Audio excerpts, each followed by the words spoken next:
Help somebody, help my mom. They're killing her. A child's scream rips through concrete darkness. Blood spreads under designer heels. 3 men in expensive suits close in on a woman who built a billion-dollar empire. Now she's dying in her own parking garage. Then a shadow moves. A mechanic steps forward. Fists fly, bodies drop. But here's the twist that shatters everything. The man saving her life, she destroyed his 2 years ago. Hit that subscribe button right now and stay until the end. Drop a comment telling me what city you're watching from. I want to see how far this story travels. I fired you because you cared too much. Sophia Grant said those words 2 years ago. Tonight, bleeding out on cold concrete, watching the man she called reckless fight to save her life, those words came back to haunt her. His name was Ethan Ward. Former Navy SEAL, single father, the best mechanic Grant Tech ever had. She fired him anyway. Let me take you back. Back to when Sophia Grant thought money solved everything. Sophia's corner office sat 70 floors above the city, floor-to-ceiling windows, leather chairs, a view that cost more than most people's houses. Grant Tech, her father's company, now hers, was worth $3.2 billion and climbing. She had everything. Penthouse overlooking the harbor, 12-year-old daughter Emma in the best private school, a reputation for being brilliant, ruthless, untouchable. She also had Charles Reynolds, vice president of operations. Her father's old friend, smooth talker, perfect numbers, too perfect. Her assistant buzzed. Mrs. Grant, Mr. Reynolds for the 4 o'clock. Send him in. Charles walked in with that politician's smile carrying a tablet. Sophia, the board loved your presentation. Stock's up 8%. Good. What about Pittsburgh, the safety audit? He didn't blink. All clear. Henderson signed off personally. What Sophia couldn't know was that Henderson took 50 grand to ignore 17 violations. Hydraulic systems failing, pressure valves 11 years overdue for replacement, workers filing complaints for months. She didn't know because Charles made damn sure she never would. There's one issue, Charles said. Ethan Ward. The mechanic? He's going around me, sending emails to department heads about equipment failures, creating panic, costing us money. Sophia frowned. Does he have a point? The man's ex-military with PTSD. He sees threats everywhere. Last month he shut down an entire production line over one loose bolt, $60,000 in delays. Charles leaned forward. He's paranoid and expensive. $60,000. That was real money. Set up a meeting. 3 days later, Ethan Ward walked into her office. Work boots, coveralls, oil on his hands. Tall, broad-shouldered gray threading through dark hair. Scars on his knuckles that told stories he'd never share. Eyes that had seen combat and refused to look away from hard truths. He didn't sit, just placed a folder on her desk. Mrs. Grant, these are photos from last week. Cracked welds on pressure tanks, frayed electrical cables near fuel lines. Emergency exits blocked. And this, he pulled out a report. Says everything's fine. It's a lie. Sophia's spine stiffened. That's a serious accusation. It's a serious problem. People are going to die. Charles laughed from behind her. See, paranoid. Ethan's eyes locked on Charles. Something dangerous flickered there. I've watched men die from bad maintenance, Reynolds. I won't stand by while you chase bonus targets over safety. That's enough, Sophia stood. Mr. Ward, we have protocols, experts. If there were real issues, they'd be flagged. They were, by me, 17 times. And reviewed by qualified personnel. Qualified? Ethan stepped closer. Or paid. The room went ice cold. Sophia felt control slipping. This mechanic was questioning her company, her judgment, her integrity. Mr. Ward, you've forgotten your place. My place. His voice dropped. My place is making sure people go home alive. What's yours? Charles moved forward. We don't tolerate insubordination. Sophia looked at Ethan. She saw conviction, certainty. She also saw a man who didn't play the corporate game, who didn't understand that business required compromise, that perfection cost too much, that sometimes you accepted calculated risk. She made her choice. You're fired. Security will escort you out. Ethan didn't argue, didn't plead. He looked at her with something between disappointment and pity. I hope I'm wrong, Mrs. Grant. But when I'm right, remember this moment. He walked out. Sophia told herself she'd made the right call. She believed it for exactly 63 days. The Pittsburgh facility exploded on a Tuesday morning. The pressure tank ruptured at 6:47 a.m., 14 workers inside. The blast heard 6 miles away. Fire consumed the building in 8 minutes. 11 dead before rescue crews arrived. 3 more in the hospital. 14 families destroyed. One of them was Marcus Chen, 42 years old. 3 kids. Coached Little League. His wife got the call while making breakfast. Sophia would never forget watching that woman collapse at the press conference screaming her husband's name. The media swarmed. Lawsuits piled up like bodies. Federal investigators descended, and every thread led back to one name, Ethan Ward. Charles presented the evidence himself at the emergency board meeting. Ward handled equipment maintenance. He falsified inspection logs. We fired him for incompetence. He came back for revenge. The media ate it up. Disgruntled ex-employee causes deadly blast. PTSD vet's rampage kills 14. Ethan's face plastered everywhere, his service record twisted into a profile of instability. Sophia watched from her office while her PR team called it damage control. Company liability minimized. Stock dipped, then recovered. Charles handled everything perfectly. Perfect. Too perfect. Late that night, alone in her penthouse, Sophia pulled up the folder Ethan left. The photos. Cracked welds, frayed cables, blocked exits. Her hands shook. She closed the file. Told herself she'd made the right call. She repeated that lie for 2 years. Until tonight, when the lie came home to kill her. Sophia worked late finishing a Singapore contract. Her driver called in sick. She walked alone to the underground parking garage, heels echoing off concrete, scrolling through tomorrow's schedule. She heard footsteps behind her. 3 men. Expensive suits. Dead eyes. Her heart slammed. "Can I help you?" The lead one smiled. Charles Reynolds sends his regards. Everything crystallized in that moment. Charles, her trusted VP, her father's friend. He wanted her dead. "I don't know what you..." The man pulled a knife. Sophia ran, heels breaking, phone falling, lungs burning. She screamed, but concrete swallowed the sound. They were faster, stronger, trained. A hand grabbed her hair, yanked her down. She tasted blood. "Nothing personal, Mrs. Grant. Just business." The knife came down. Then a voice shattered everything. "Help somebody help my mom." 20 feet away, a little girl stood frozen beside a car. Dark curls, 8 years old, eyes wide with terror. Wrong place. Wrong time. The lead attacker cursed. "Grab the kid!" One moved toward her. The shadows moved faster. A man exploded from nowhere. Coveralls. Grease-stained. Moving like controlled violence. His fist connected with the first attacker's jaw. Bone cracked. The man dropped. The second swung the knife. The mechanic caught his wrist twisted. Snap. Knife clattered away. The third pulled a gun. The mechanic closed distance in 1 step. Strike to the throat, knee to the ribs, a throw that sent the gunman into concrete. 3 seconds, 3 men. All down. The mechanic knelt beside Sophia, pressing his jacket to her wound. "Stay still. You're okay." She blinked blood from her eyes. "No." Ethan Ward. The man she fired. The man branded a murderer. The man she destroyed. He was saving her life. "It's okay," he said quietly. "You're going to be okay." The little girl ran to him. "Daddy, is she..." "She's fine, Leah. Get to the car, lock the doors." "But..." "Now, sweetheart." The girl ran. Ethan pulled out his phone, called 911, never taking pressure off Sophia's wound. Her world spun. Pain, shock, confusion. "You saved me. Don't talk. Help's coming." "Why I destroyed you. His eyes met hers. Calm, certain. "Because it's the right thing to do." Those words hit harder than the knife ever could. Sirens wailed closer.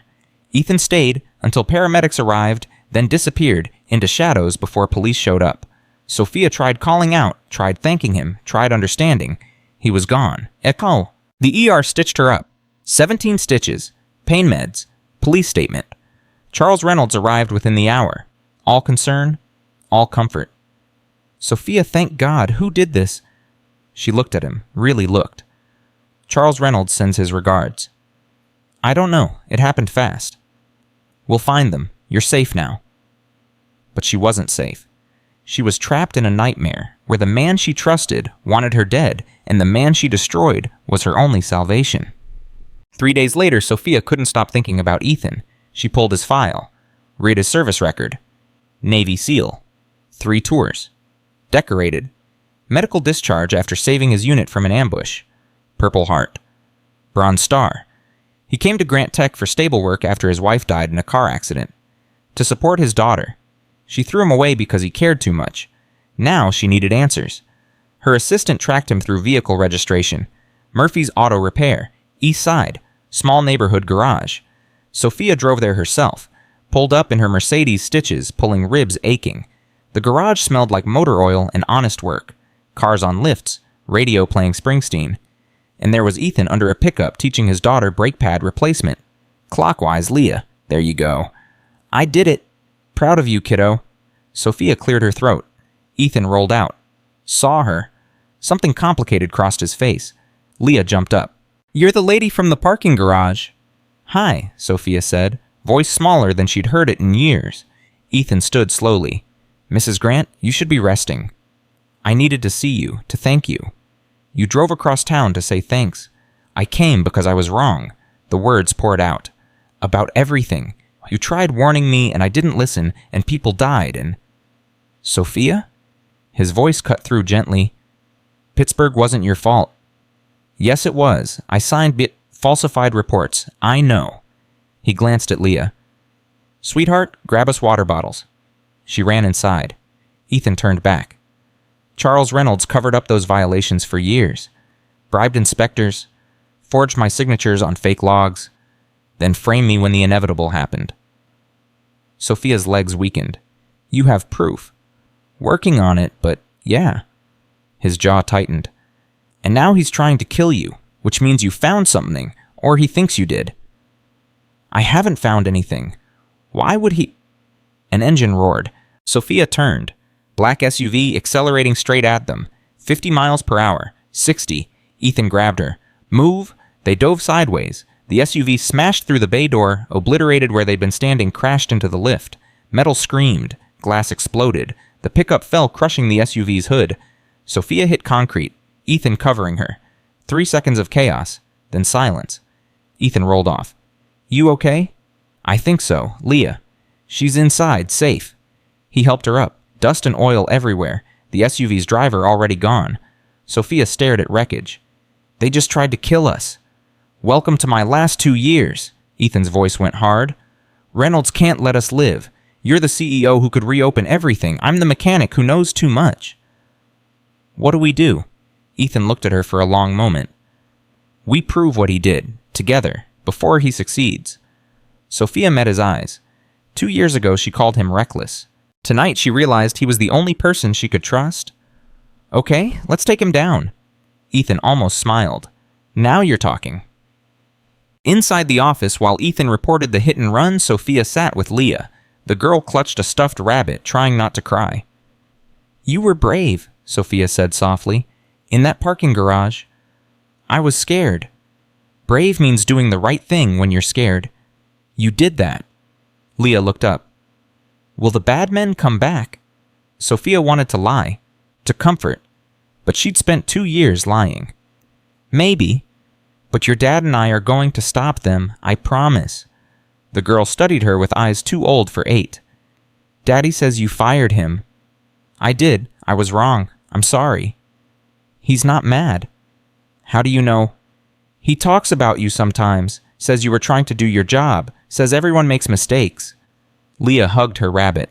Even CEOs. Something cracked in Sophia's chest. This child understood more than she had in 43 years. Ethan walked over.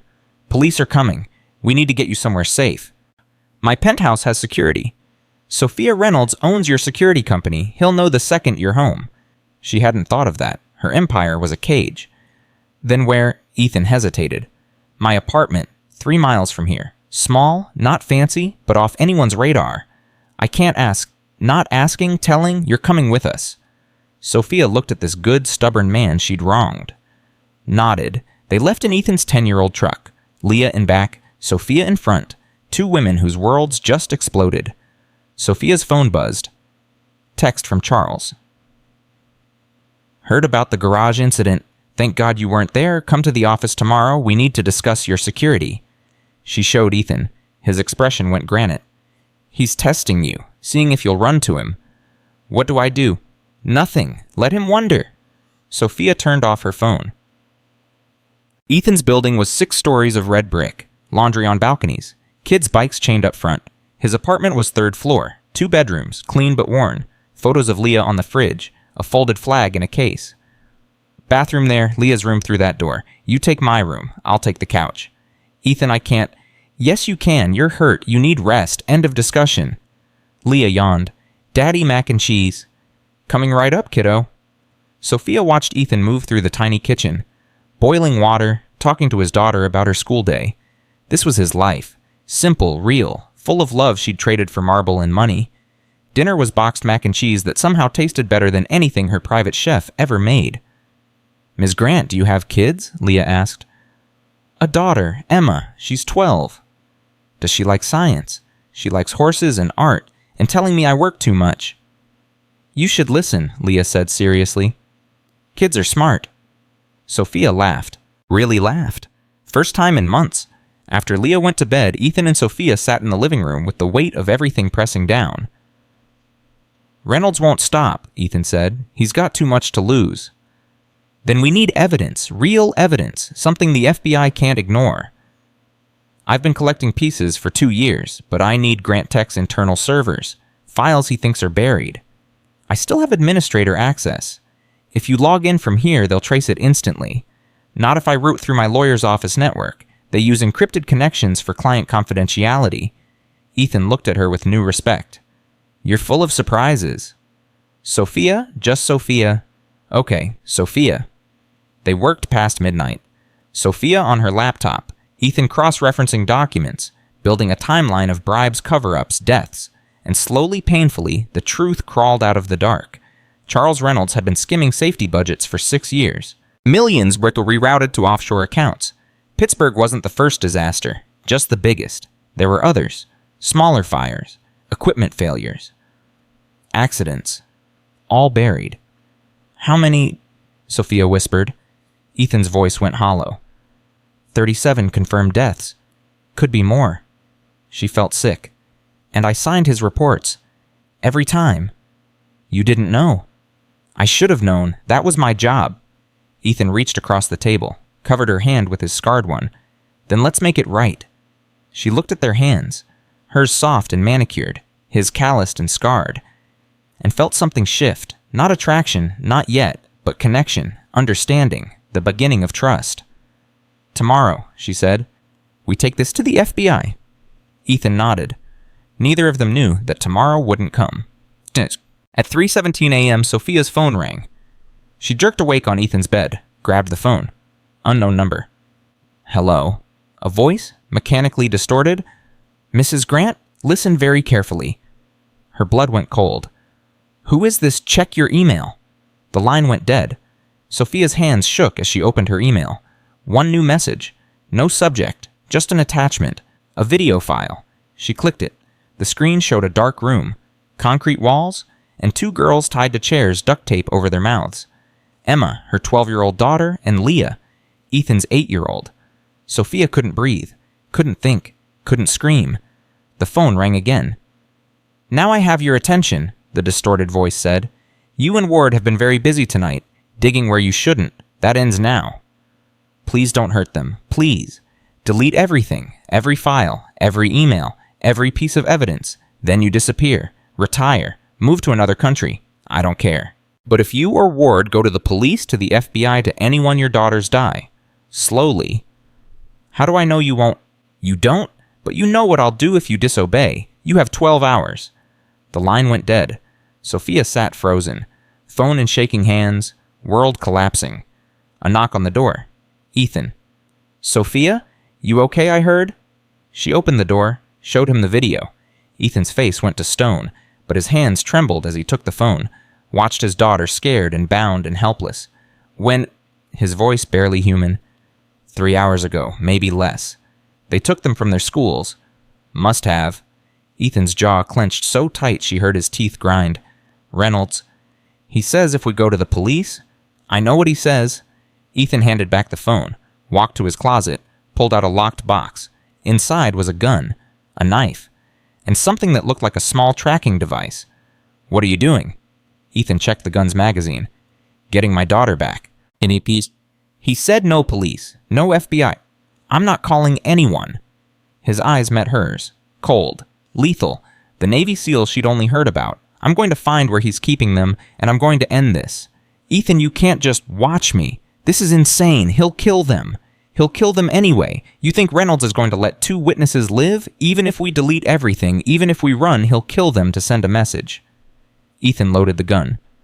I've been in hostage situations before, Sophia. I know how this ends if we play by his rules. Sophia's mind raced. Then what do? We cheat. Ethan held up the tracking device. This is military-grade GPS. I need something the girls have. Something personal, something Reynolds' men wouldn't think to remove. Sophia thought hard. Emma's necklace. I gave it to her when she was 6. She never takes it off. Good. Does it have any electronics? Any metal? It's a silver locket. There's a photo of us inside. Perfect. Silver conducts. If I can get close enough, I can use this to track the necklace's signal. How close is close enough? Within a mile, maybe less. That's a big city, Ethan. How do we... Her phone buzzed. Another email. Same sender. This time it was a photo. The girls. Same room. But now visible in the background was a logo on the wall. Faded. Barely visible.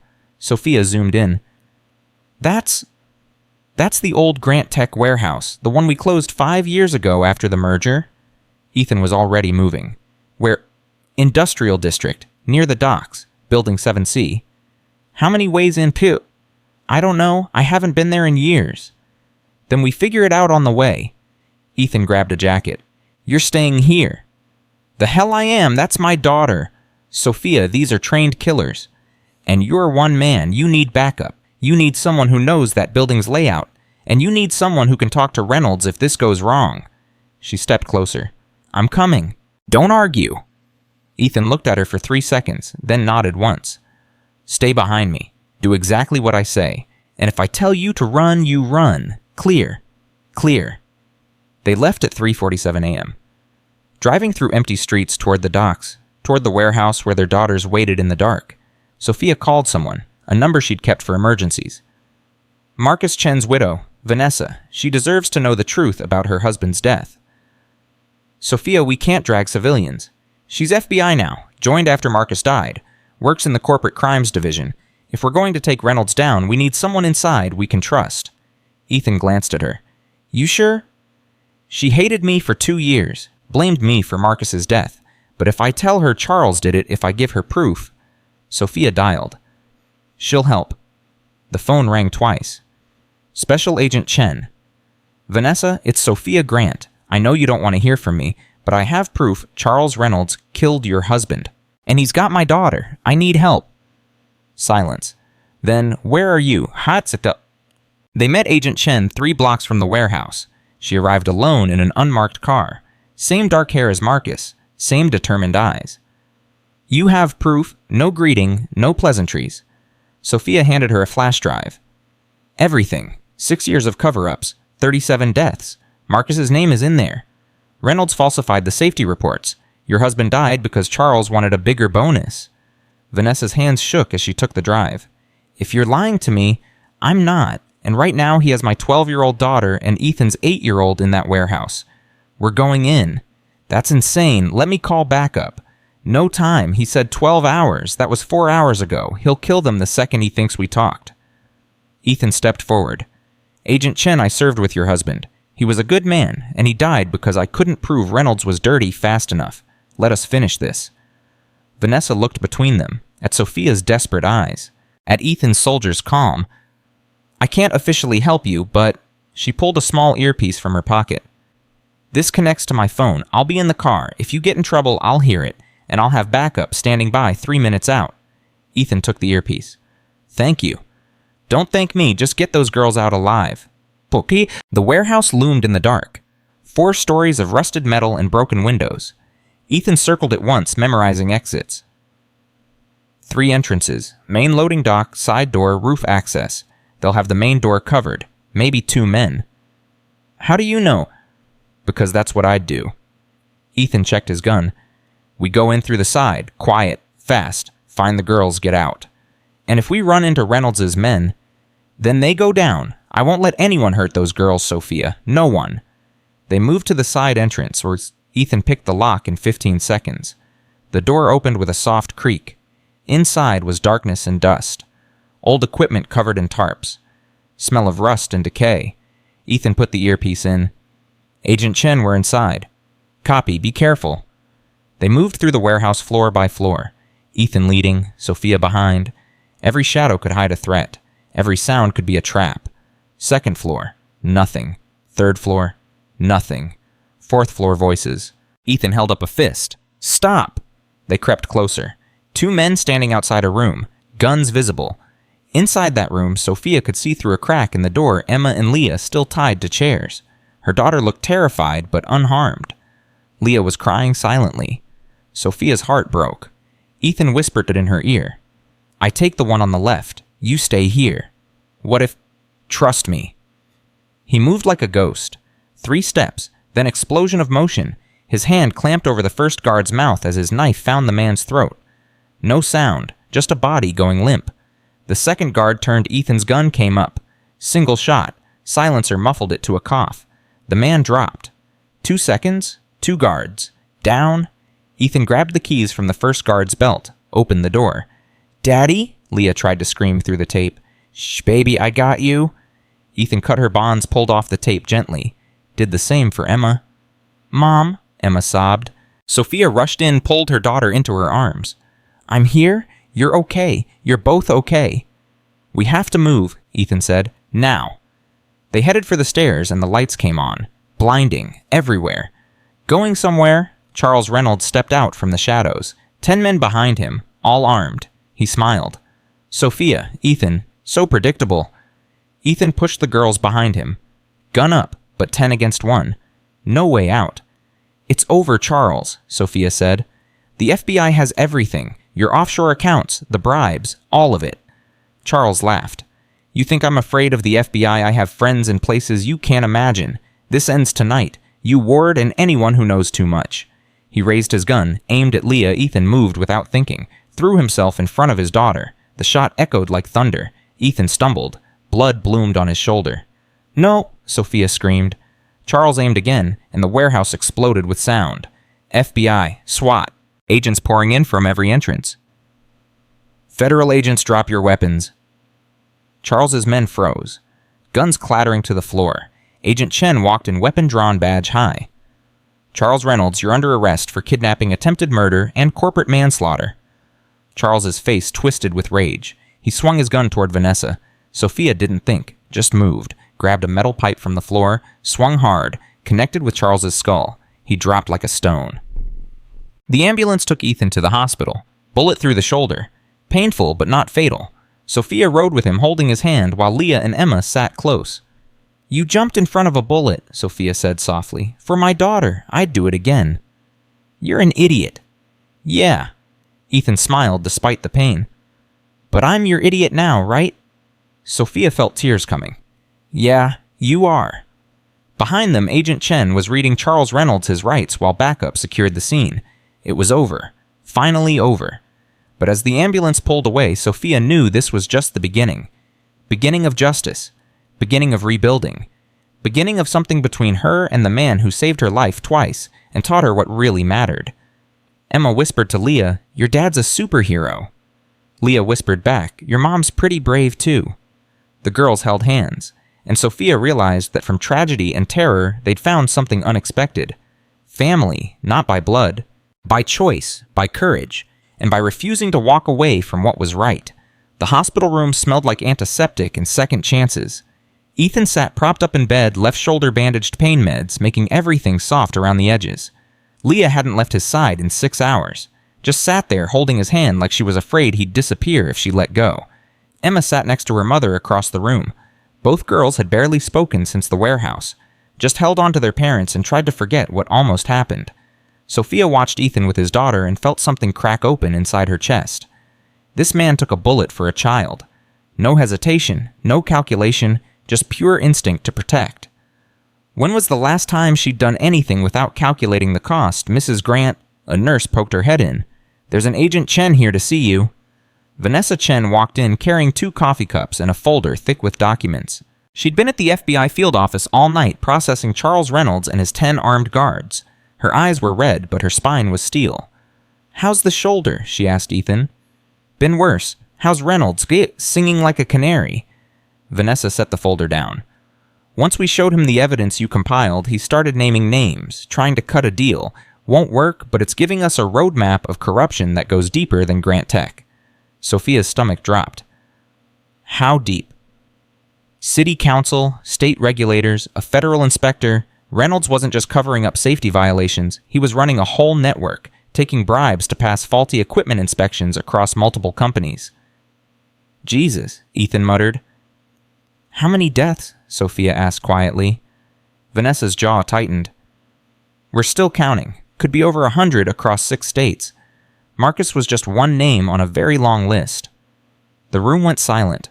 100 families destroyed, because men like Charles Reynolds valued money over lives. "What happens now?" Sophia finally asked. "Reynolds faces federal charges, kidnapping, attempted murder, racketeering, corporate manslaughter. He's looking at life without parole. His associates are being rounded up as we speak." Vanessa paused. "But there's a problem." "What problem?" "Grant Tech. The company's stock crashed overnight when news broke. Shareholders are panicking. The board called an emergency meeting. They want you there in 2 hours. Sophia felt exhaustion wash over her. "I can't deal with the board right now."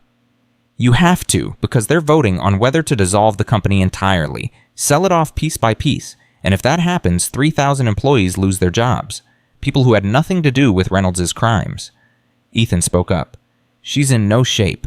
"I know." Vanessa looked at Sophia. "But you're the only one who can save this. You're the CEO.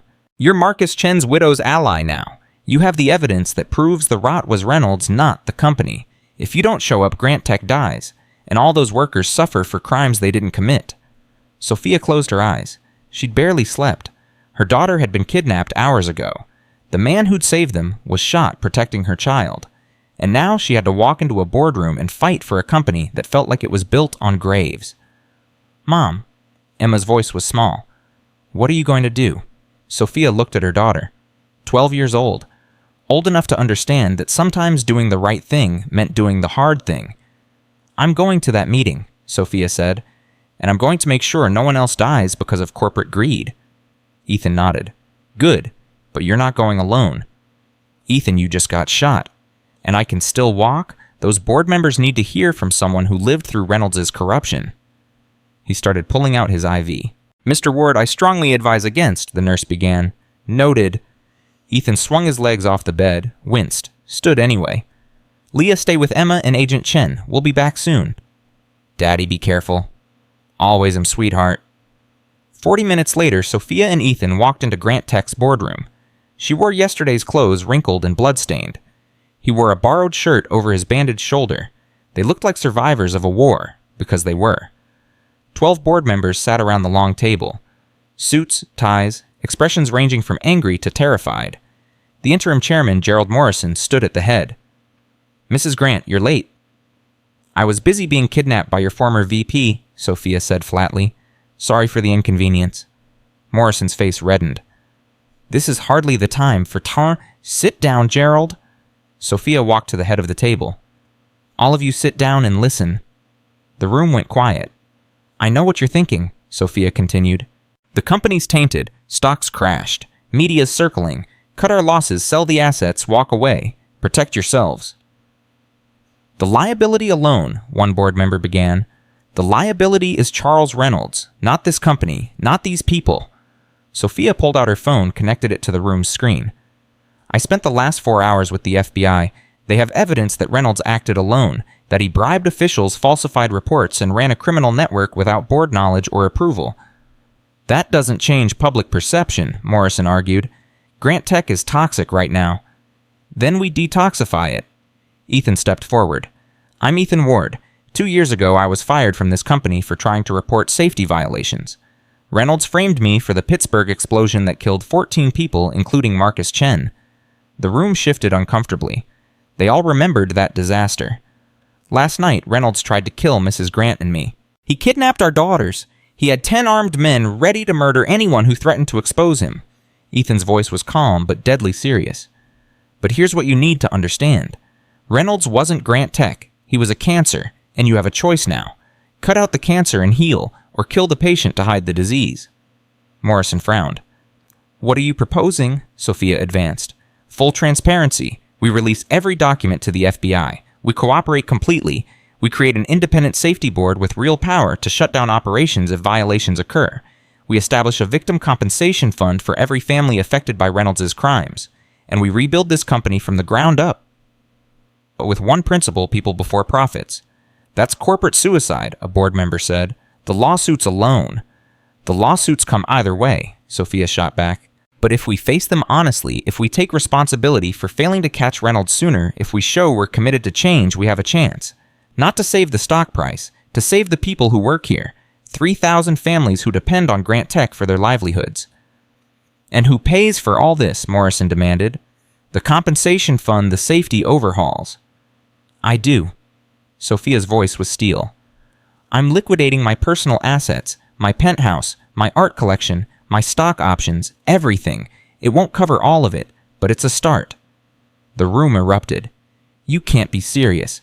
That's financial insanity. The shareholders will never... The shareholders can vote me out, Sophia said coldly. But I'm not asking permission. I'm telling you what's happening. We face this head on, or I go public with every name of every board member who knew something was wrong and looked the other way. Morrison's face went white. That's blackmail. That's accountability. Sophia leaned forward. How many of you ignored warning signs because the numbers looked good? How many turned a blind eye when workers complained because shutting down production hurt quarterly earnings? Silence. That's what I thought. Sophia straightened. Here's the vote. Rebuild Grant Tech the right way with transparency and real safety measures. Or dissolve the company and let 3,000 people lose everything while you protect your reputations. Show of hands. For 10 seconds, nobody moved. Then one hand went up. A woman named Patricia Reeves, who joined the board after Sophia's father died. Then another. Then 3 more. Morrison looked around. Saw which way the wind was blowing. Slowly raised his hand. Motion carries, he said quietly. Grant Tech continues operations under new ethics guidelines. Sophia nodded. Good, now get out, all of you. I have work to do. The board filed out in silence. Only Morrison lingered. You just destroyed your personal fortune to save a company that might not survive anyway, he said. I destroyed my fortune to do what's right. There's a difference. Your father would have called this bad business. My father's business killed people. I'm done with his way. Sophia met his eyes. Are we clear? Morrison left without answering. Ethan waited until they were alone. You just bet everything on a prayer.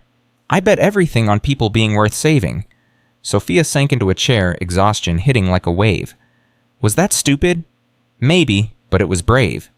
Ethan sat beside her shoulder, clearly hurting but refusing to show it. What happens next? I don't know. I've never rebuilt a company from scandal before. Then I guess we figure it out together. Sophia looked at him. Why would you help me after everything I did to you? Because you're trying to make it right. That's more than most people do. He paused. And because Leah likes you. Kid's a good judge of character. Despite everything, Sophia smiled. Her phone rang. Unknown number. Her blood went cold. Hello, Mrs. Grant, this is Thomas Wu. I'm an attorney representing 15 families who lost loved ones in the Pittsburgh explosion. Sophia's heart sank. Mr. Wu, I understand you want to file. We want to help. She blinked. What? We've been following the news. We know Charles Reynolds was responsible. We know you're trying to make things right. His voice was emotional. Marcus Chen's widow called me this morning, told me what you did, how you risked your life to expose Reynolds, how you're liquidating your assets to compensate victims. I don't understand. You're not suing.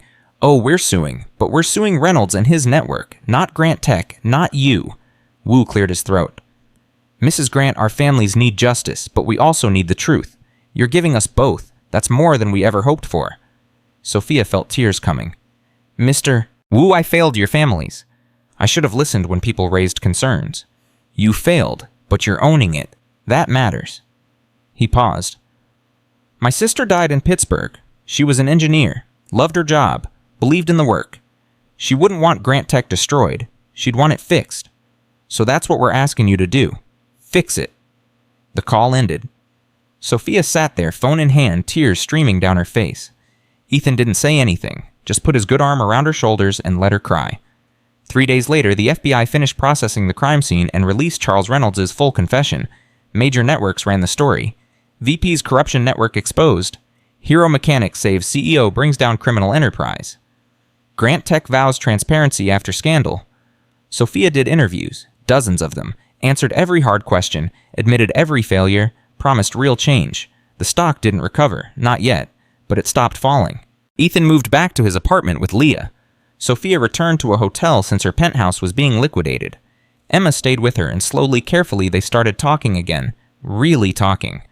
"Mom, why did you sell everything?" Emma asked one night. "Because people died, sweetheart, and I signed the papers that let it happen. I didn't know, but I should have. So now I pay for that mistake. Will we be poor? We'll have less, but we'll be okay." Emma thought about that. Leah's dad doesn't have much money, but they seem happy. Yeah, they do. Maybe having less stuff means having more time for people. Sophia looked at her daughter and realized Emma had figured out in 12 years what she'd missed in 43. 2 weeks after the warehouse rescue, Sophia called Ethan. "I have an idea. Meet me at Murphy's garage." He showed up an hour later. The garage was still wrecked from the SUV attack. Insurance was fighting the claim. "What's the idea?" Ethan asked. "I'm starting a nonprofit. Safety training for workers and executives. Real training, hands-on, taught by people who've actually worked the factory floor, people who know the difference between policy and reality." Sophia turned to him. "I need a partner, someone who knows operations, someone workers trust, someone who gives a damn about people going home alive." Ethan studied her. "You want me to leave Murphy's garage and start a nonprofit with no funding and a mountain of public skepticism?" "Yes." "That's the worst business pitch I've ever heard." "I know." He smiled. "I'm in, on one condition." "What condition?" "We name it after Marcus Chen and the other 36 people who died because corporations chose profits over safety." Sophia's throat tightened. "The Phoenix Response Center, rising from the ashes?" "Perfect." They shook hands. Then Sophia did something she never did. She hugged him. Ethan hugged back. Careful of his shoulder, but firm and warm and real. "Thank you," she whispered, "for everything. Thank you for giving people a reason to believe change is possible." They pulled apart, both smiling despite the mountain of work ahead. "So where do we start?" Ethan asked. "I have no idea. I've never run a nonprofit before. And I've never taught corporate executives about safety. This should be interesting." They started with nothing. Literally nothing. No building, no funding, no staff, just conviction. Sophia reached out to the victim families, asked them to share their stories, to help design training that honored their loved ones by preventing future deaths. 15 families said yes. Ethan recruited former military and industrial workers, people who'd seen disasters up close, who could teach not from textbooks, but from experience. 10 said yes. They found an abandoned warehouse on the east side. Cheap rent, needed work. Perfect. Sophia, Ethan, Emma, and Leah spent weekends painting walls, installing equipment, building something from scratch. Other volunteers showed up.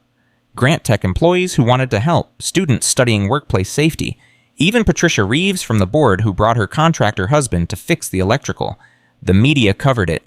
Disgraced CEO starts safety nonprofit. Some articles were skeptical, others supportive. All of them watched. 3 months after the warehouse rescue, they opened the doors. The Phoenix Response Center. 40 people showed up the first day. Workers, managers, small business owners, all wanting to learn how to keep people safe. Ethan taught equipment maintenance. Sophia taught corporate accountability. Marcus Chen's widow Vanessa taught investigation techniques, and slowly, week by week, something grew. Not a company, not a profit center, a movement. But movements make enemies. 6 months in, on a cold February morning, Sophia arrived at the center to find spray paint across the front door. "Corporate killer." Her stomach turned. Ethan walked up behind her. "3rd time this month." "I know. Someone doesn't want us here. Reynolds' people has to be." "Reynolds is in prison awaiting trial." "Doesn't mean he doesn't have friends on the outside." Sophia stared at the graffiti. "We need better security. We need money for better security. We're barely covering rent." It was true. The nonprofit was running on fumes. Donations trickled in slowly. Most corporations didn't want to be associated with a scandal, even a reforming one. "I'll figure something out," Sophia said. That night, she got a call from Gerald Morrison. "I heard about the vandalism," he said. "News travels fast. I also heard you're struggling financially." "We're managing." "Sophia, I'm going to be direct. Grant Tech wants to donate to the Phoenix Response Center $500,000. She nearly dropped the phone. "What?"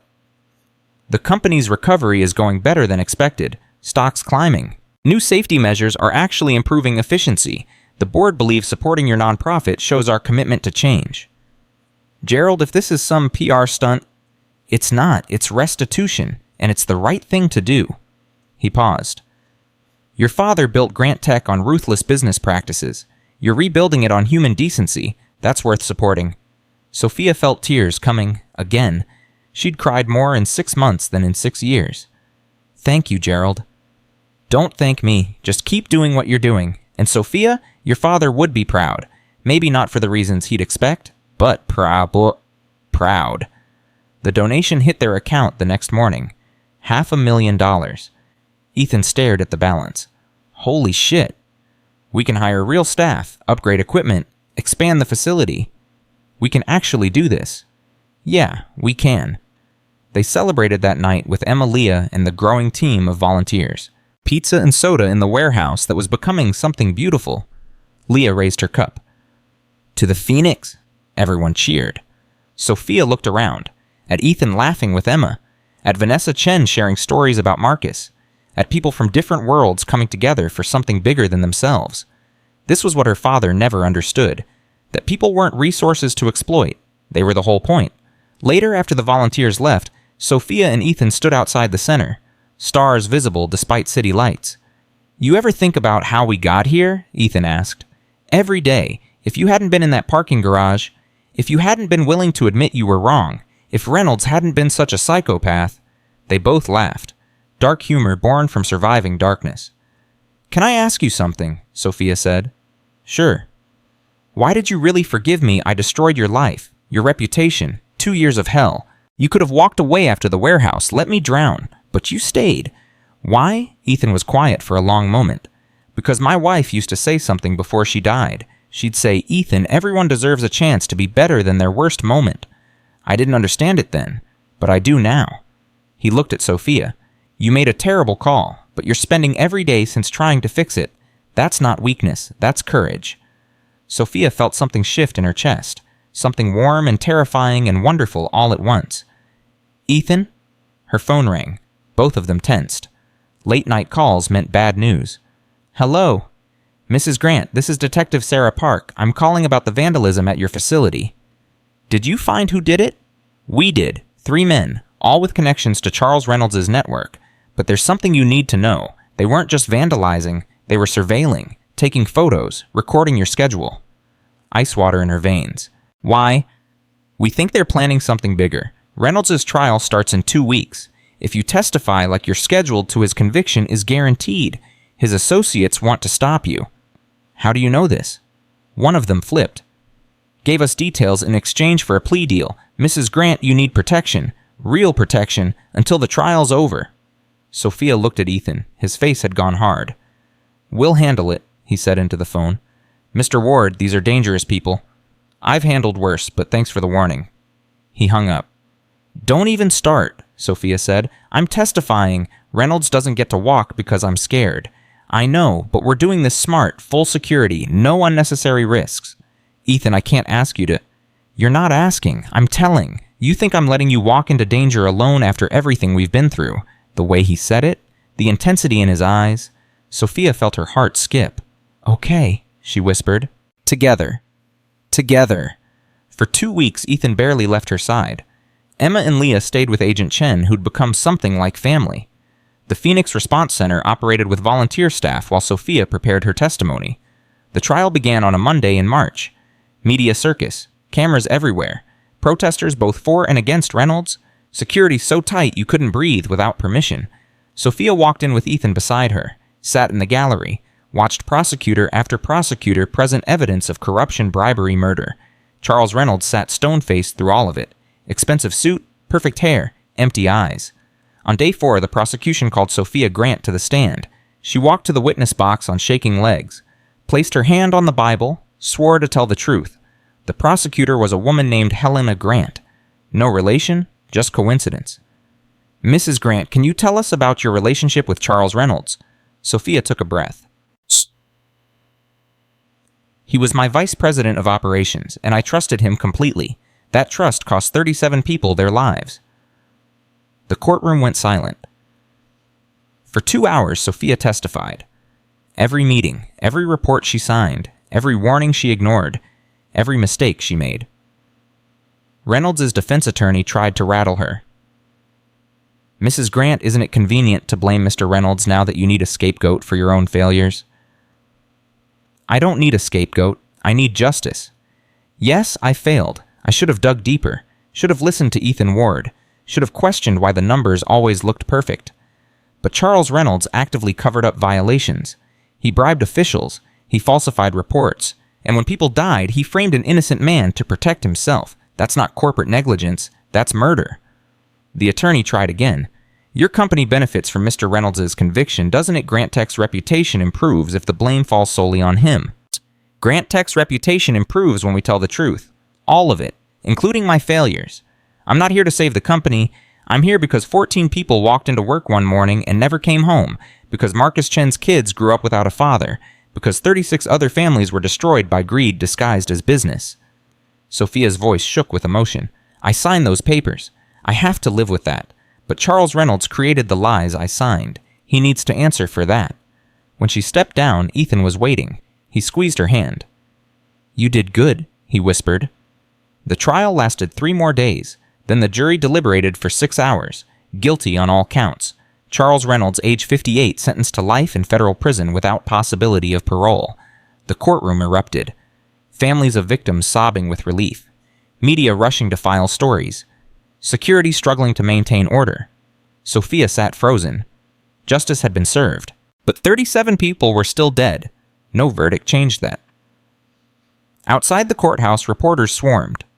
"Mrs. Grant, how do you feel about the verdict? Do you think this brings closure? What's next for Grant Tech?" Sophia stepped to the microphone. Ethan beside her, Vanessa Chen beside her, families of victims behind her. "Charles Reynolds will spend the rest of his life in prison. That's justice. But it's not closure. Closure comes when we change the systems that allowed this to happen, when we value human life over quarterly profits, when we listen to workers who raise concerns instead of silencing them." She paused. "The Phoenix Response Center exists because we failed. We're making sure future leaders don't make the same mistakes. That's the real verdict. Not guilty or innocent, just better, every single day." She stepped away from the microphone. Ethan caught her hand, pulled her close. "You know what happens now," he said softly. "What? We live. Really live. Not just survive. Not just fix things. Live." Sophia looked up at him. At this man who'd forgiven her when he had every right to hate her, who'd protected her, believed in her, stood beside her through hell. Ethan, Dad, Mom. Leah and Emma came running through the crowd, Agent Chen escorting them. Both girls crashed into their parents. All 4 of them tangled together, hugging, crying, laughing. Sophia realized Leah had called her mom, and Emma had called Ethan dad. When had that happened? When had they become a family? Maybe in the warehouse, maybe in the hospital, maybe in the 100 small moments between crisis and recovery when they chose each other over everything else. "Ice cream," Emma suggested. "Ice cream," Ethan agreed.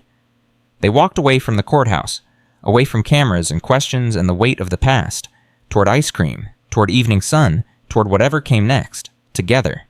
The ice cream shop was called Rosie's. Been there since 1962. Red Booth's checkered floor jukebox in the corner playing Elvis, the kind of place that remembered when simple meant good. Leah ordered chocolate chip. Emma got strawberry. Ethan chose vanilla because he said anything else was showing off. Sophia got coffee flavor and realized she couldn't remember the last time she'd had ice cream. "Mom, you're doing it again," Emma said. "Doing what?" "Thinking about work. Your face gets all tight." Sophia forced herself to relax. "Sorry, old habit." "Bad habit," Leah added, licking chocolate off her spoon. "My dad says you gotta be where you are, not where you were or where you're going, just here." Ethan smiled. "When did you get so wise?" "I've always been wise. You just started listening." They all laughed. Real laughter, the kind that comes after surviving something terrible and realizing you're still breathing. But breathing wasn't the same as living. Sophia was learning that slowly. Her phone buzzed. She ignored it. Buzzed again. "Just check it," Ethan said. "You won't relax until you do." She checked. Text from Patricia Reeves, the board member who'd helped paint the Phoenix Center. "Sophia, we have a problem. Turn on the news." Her stomach dropped. "I need to see a TV." The shop owner let them use the small television behind the counter. Sophia switched to cable news. Her face filled the screen. Old photo from a corporate event. Beside it, Charles Reynolds in an orange jumpsuit. The headline made her blood freeze. "Grant Tech CEO accused of witness tampering in Reynolds' trial." The anchor's voice was sharp. Sources close to the case claim Sophia Grant coordinated with prosecutors to falsify evidence against Charles Reynolds. Reynolds' legal team filed an emergency appeal this afternoon citing prosecutorial misconduct and witness collusion. "That's insane," Ethan said. "They're making it up." But Sophia knew better. Reynolds wasn't done fighting. This was his last move. Discredit her testimony, get a mistrial walk free on a technicality. Her phone exploded with calls. Board members, lawyers, media.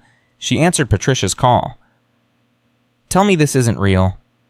"It's not real, but it's effective. Reynolds' team leaked doctored emails that supposedly show you working with prosecutors before the trial. They're fake, but convincing enough to create doubt. The judge ordered an emergency hearing for tomorrow morning." Can they overturn the verdict? If they prove misconduct, yes, Reynolds could get a new trial, or the case could be thrown out entirely. Sophia felt the world tilting. "We gave them everything. We played by every rule." "I know, but Reynolds has money and connections we didn't account for. He's not going down without scorching the earth."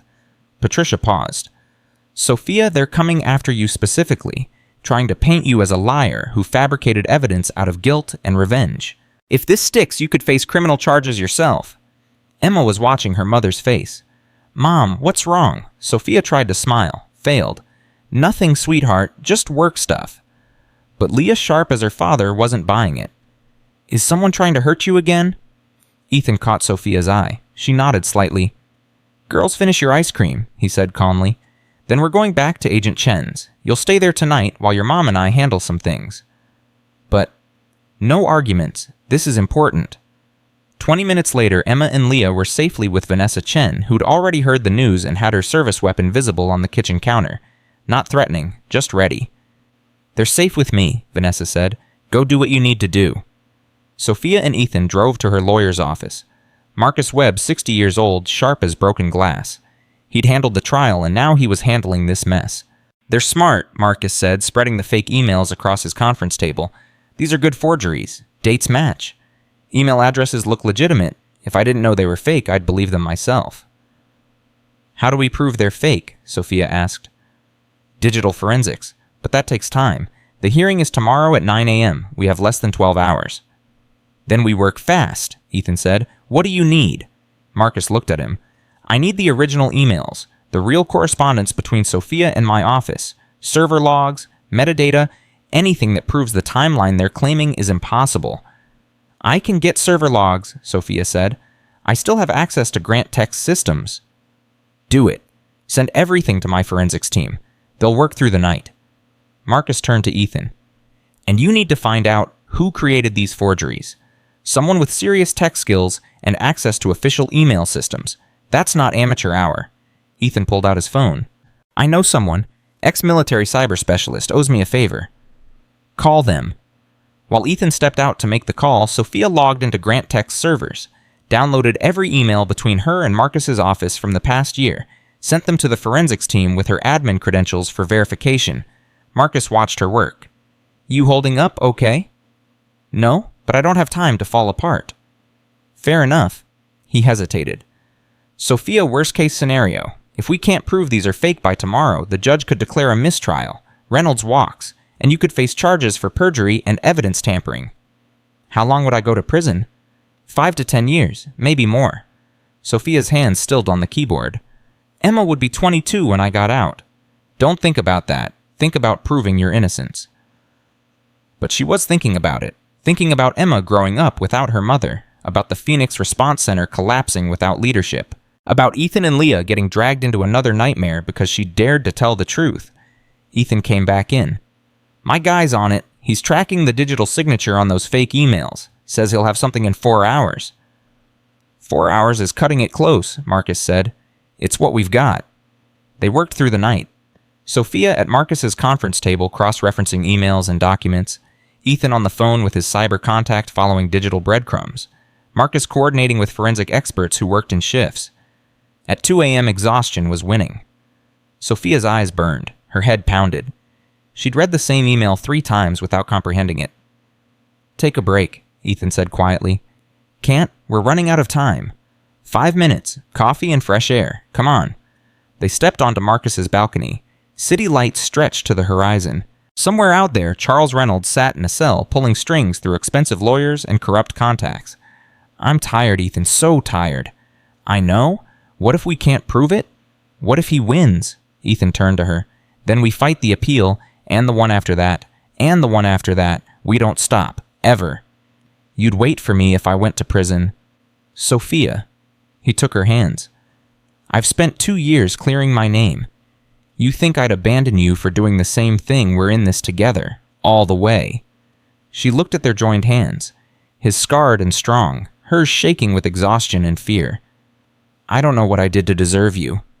You gave me a reason to believe people can change. That's worth everything. They stood there for a moment, just breathing, just being. Then Ethan's phone rang. Talk to me, he answered. His face changed, sharp, focused. You're sure? Can you prove it? Good. Send everything to this email. He rattled off Marcus's address. Hung up. Looked at Sophia with something like triumph. We got him? Got who? The person who created the fake emails. Reynolds' defense attorney, David Kushner. He's been coordinating with a hacker in Romania to fabricate evidence. My guy traced the digital signature back to Kushner's personal laptop. Marcus appeared in the doorway. Are you serious? Dead serious. And there's more. Kushner's been communicating with Reynolds through unauthorized prison channels, burner phones, encrypted messages, all illegal, all documented. Marcus grabbed his phone. I'm calling the prosecutor. This changes everything. At 3:47 a.m., federal marshals arrested David Kushner at his home, seized his laptop phones and files. By 5 a.m., the evidence was undeniable. Kushner had orchestrated the entire scheme to free his client. By 7 a.m., the emergency hearing was canceled. The judge issued a statement condemning the defense's actions and upholding Reynolds' conviction. Kushner was disbarred and faced his own criminal charges. By 8 a.m., Sophia was cleared of all accusations. She sat in Marcus's office, staring at the official statement, unable to process it. It's over, Marcus said. Really over this time. I can't believe it. Believe it. Reynolds is done. No more appeals, no more tricks. He's spending the rest of his life in prison. Sophia started crying. Not sad tears. Relief. Pure, overwhelming relief. Ethan wrapped his arms around her, let her sob into his shoulder until she had nothing left. We should tell the girls, she finally said. They picked up Emma and Leah from Vanessa's house. Both girls tackled their parents the second they walked in. Is it over? Emma asked. It's over, Sophia confirmed. For real this time? For real? Leah pumped her fist. Yes, can we get pancakes? We can get whatever you want, Ethan said. They went to a diner, ate pancakes and bacon, and celebrated the simple fact of being safe. Being together, being free. But freedom came with choices, and Sophia had a big one to make. A week later, Grant Tech's board called her for a meeting. Gerald Morrison sat at the head of the table. Sophia, the company's recovered better than anyone expected. Stocks back to pre-scandal levels. New contracts coming in. The restructuring you implemented is working. That's good news. It is, which is why the board wants you to remain as CEO. Full salary, stock options, the works. Sophia looked around the table, saw expectation, saw opportunity, saw the life she'd built for 20 years.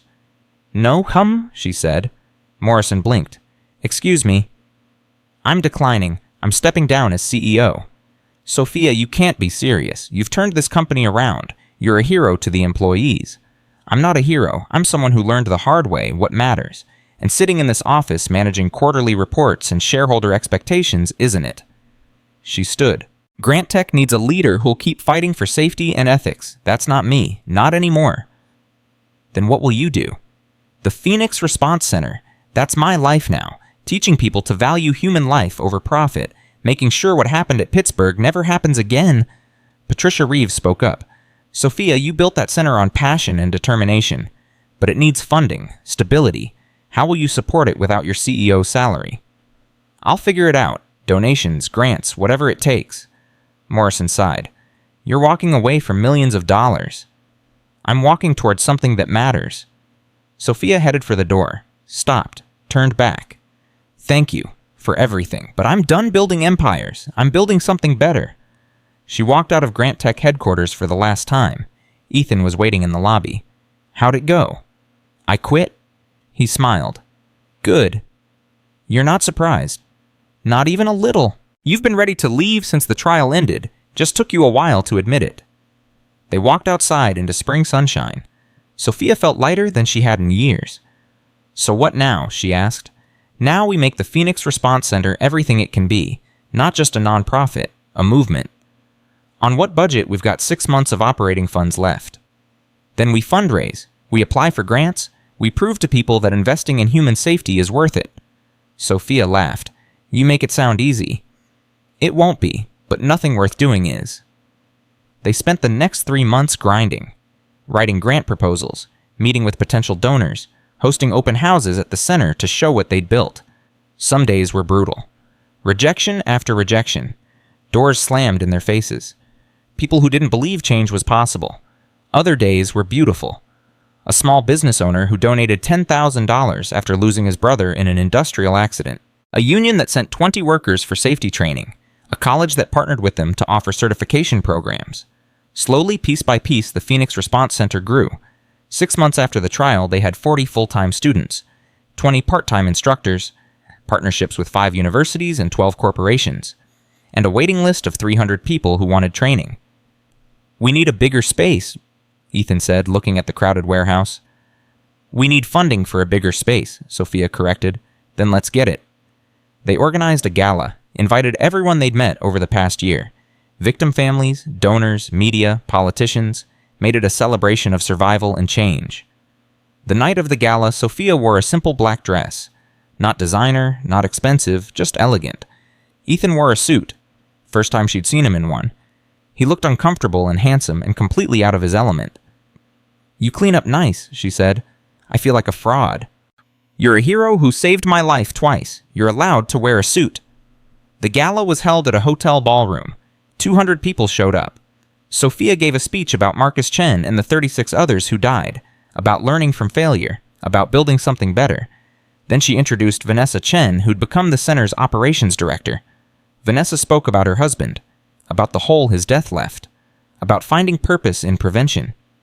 There wasn't a dry eye in the room. By the end of the night, they'd raised $800,000, enough to expand, to hire more staff, to train more people, to save more lives. After the guests left, Sophia and Ethan stood in the empty ballroom, music still playing softly, lights dimmed. We did it, she said. You did it. This was your vision. Our vision. I couldn't have done any of this without you. Ethan stepped closer. Sophia, can I ask you something? Anything. What are we? Her heart skipped. What do you mean? I mean, we're partners in the center. We're co-parenting Emma and Leah. We're together every day. But we've never talked about what this is, what we are. Sophia looked at him, this man who'd saved her life, who'd forgiven her, who'd stood beside her through everything. I don't know, she admitted. What do you want us to be? I want you, not just as a partner in the center, not just as a friend. I want mornings with you and coffee and conversations about nothing. I want to fall asleep knowing you're there and wake up to your face. I want... He stopped, took a breath. I want a life with you, if you want that too. Sophia felt tears coming, happy tears this time. I want that. I've wanted it for months, but I didn't know how to say it. Why not? Because I'm terrified, because I've never been good at relationships, because I failed at marriage and parenting and pretty much everything except business. And even that I failed at, until you taught me what actually matters.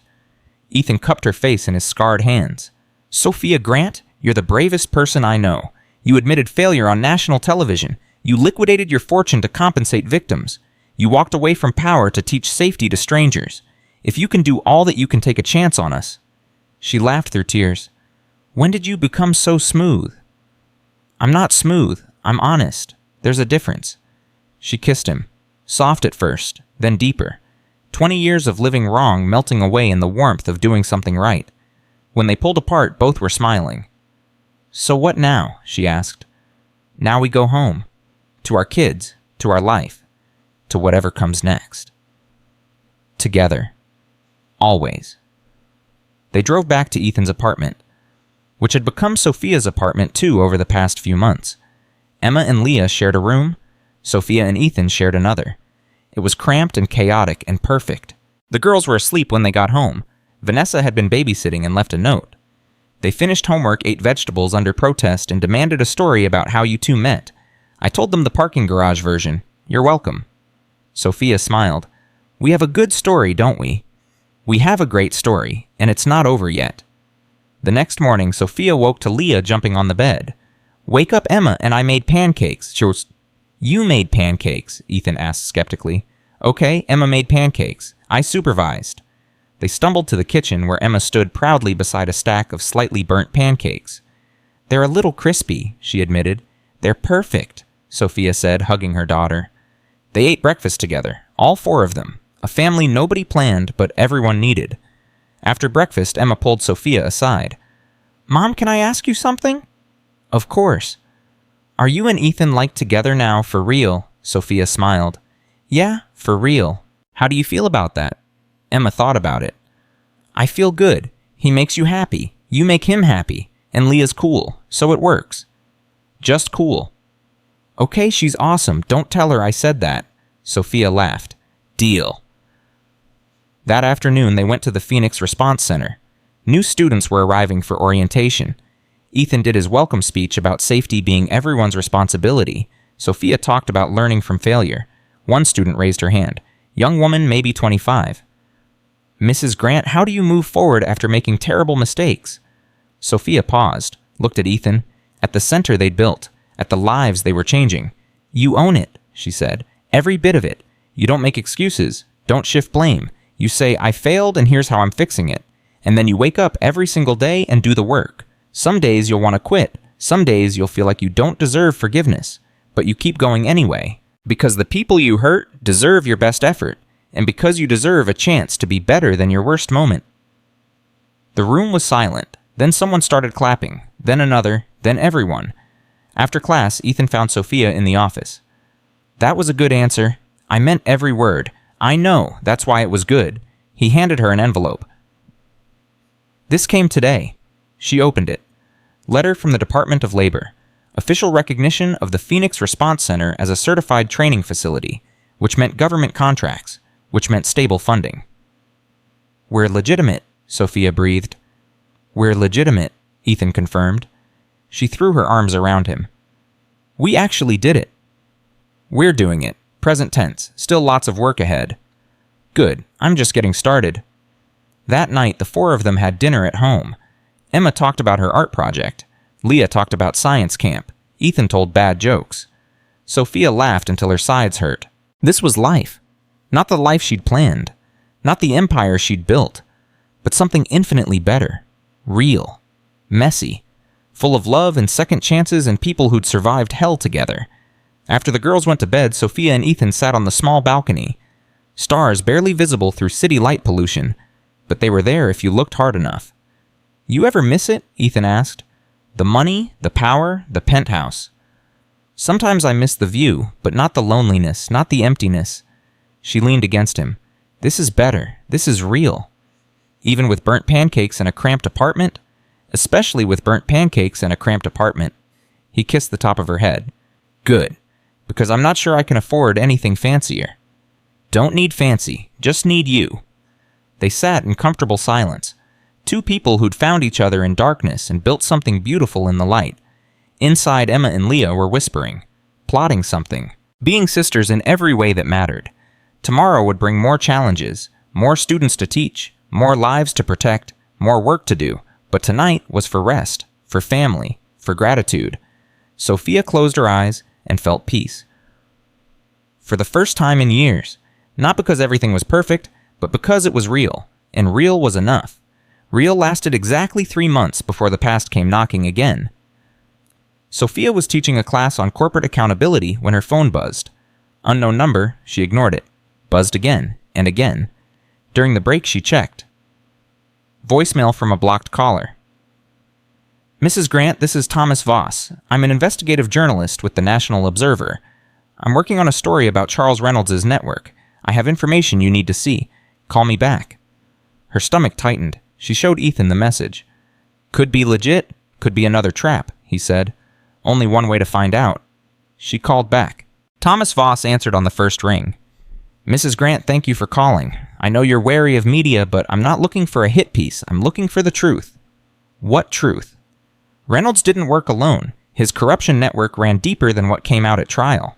I've been investigating for 8 months. I have documents that show he had partners, high-level people, and they're still out there. Ice water down her spine. Who? Can't say over the phone. Meet me. Today. I'll show you everything. Where? Public place. Your choice. Bring whoever you want. I'm not asking you to trust me. I'm asking you to look at evidence. Sophia thought fast. The Phoenix Response Center. 2 o'clock. Come alone. Deal. She hung up, looked at Ethan. This could be nothing. Or it could be everything we missed. He pulled out his phone. I'm calling Vanessa. If this guy's for real, the FBI needs to know. At 2 o'clock sharp, Thomas Voss walked into the center. Mid-40s weathered face carrying a beat-up messenger bag. He looked like someone who'd spent years chasing stories nobody wanted told. Vanessa Chen was already there, badge-visible hand near her weapon. Mr. Voss, I'm Special Agent Chen. You said you have evidence of ongoing criminal activity. I do. Thomas pulled out a laptop. May I? They gathered around a table. Thomas opened files. Documents, financial records, emails. Charles Reynolds was the public face of the corruption network, but he had 3 partners, silent partners. They provided political cover, regulatory approval, and protection from investigation. Thomas clicked through photos. State Senator Michael Barrett, Federal Inspector Douglas Marsh, and Grant Tech's former CFO Linda Huang. Sophia's breath caught. Linda retired 6 months before the Pittsburgh explosion. She said it was health reasons. It was self-preservation. She saw the walls closing in and got out clean. Took $20 million in offshore accounts with her. Thomas pulled up bank records. Barrett and Marsh are still active, still taking bribes, still covering up safety violations for companies across the country. Vanessa leaned forward. How did you get this anonymous source? Someone inside Reynolds' network who grew a conscience after Pittsburgh. They've been feeding me documents for months. I've verified everything. It's real. Why bring this to us? Sophia asked. Why not go straight to the FBI? Because my source won't talk to the FBI. They're terrified of retaliation, but they'll talk to you, the woman who brought down Reynolds. They think you're the only one who'll actually do something with this information. Ethan crossed his arms. This feels like bait. It's not bait. It's a lifeline. Thomas looked at Sophia. These people are still out there, still putting lives at risk. You started something when you exposed Reynolds, but the job isn't finished. Vanessa pulled out her phone. I need to report this to my superiors. No, Thomas closed his laptop. The second the FBI opens an official investigation, my source disappears, and so does the evidence. This has to be done quietly. That's not how federal investigations work. Then people keep dying. Thomas stood. I'm not asking you to break the law. I'm asking you to meet my source. Hear what they have to say, then decide if you want to involve the FBI. But it has to be your choice. Not protocol, not procedure, your choice. Sophia looked at Vanessa. Can you give us 24 hours before you file an official report? Vanessa's face was conflicted. Sophia, if I delay reporting credible evidence of federal crimes. I know what I'm asking, but if Thomas is right, we get one shot at this. If we spook them, they disappear and keep hurting people. Vanessa was quiet for a long moment. 24 hours? But if this goes sideways, it's on all of us. Understood. Thomas pulled out a burner phone. My source wants to meet tonight, 10 p.m., abandoned factory on the south side. Address is programmed in. That's exactly where you'd set up an ambush, Ethan said. Then bring backup, bring weapons, but come, because what they know could save hundreds of lives. He left the phone and walked out. Sophia stared at the cheap plastic device. This is insane. Completely insane, Ethan agreed. So what do? We go, but we go smart. They spent the afternoon preparing. Vanessa arranged unofficial surveillance. 2 FBI agents in plain clothes watching from a distance. Ethan checked his service weapon, which he rarely carried but never forgot how to use. Sophia wore a wire under her jacket. At 9:30, they left Emma and Leah with Patricia Reeves, who'd become something like a grandmother to both girls. "Be careful," Patricia said, hugging Sophia tight. "Those girls need their mother." "I will, I promise." The drive to the factory took 20 minutes. Southside Industrial District. Streets empty after dark. Buildings like tombstones against the night sky. The address led to an old textile factory. Windows broken, graffiti on the walls. But lights were on inside. Someone was there. Ethan parked 2 blocks away. "We walk in together. Stay close. First sign of trouble, we run." "Got it." They approached the factory entrance. Door was unlocked. Inside, industrial machinery covered in dust. Smell of rust and decay. "Hello," Sophia called out. "Second floor?" A woman's voice, shaking but determined. "Stairs on your left." They climbed carefully, each step creaking. Ethan's hand on his weapon. Second floor was a wide-open space, empty except for one woman standing under a single hanging light bulb. Sophia stopped cold. Linda Huang, former CFO, the woman who'd mentored Sophia when she first took over Grant Tech, who'd taught her about balance sheets and quarterly reports and keeping shareholders happy. Linda. "Hello, Sophia?" Linda looked older, thinner, haunted.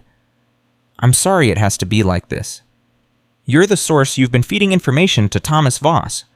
For 8 months, ever since I heard about the trial, about Reynolds getting convicted, about you losing everything to make it right."